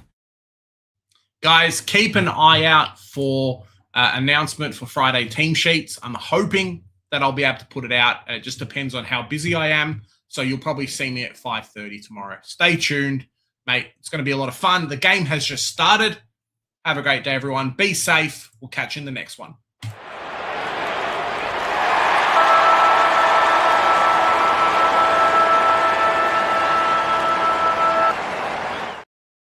And I promise that if you're a new member, I'll make sure that I'll try and get your name up on there for next time. See you fellas. Have a great day. Go Roos.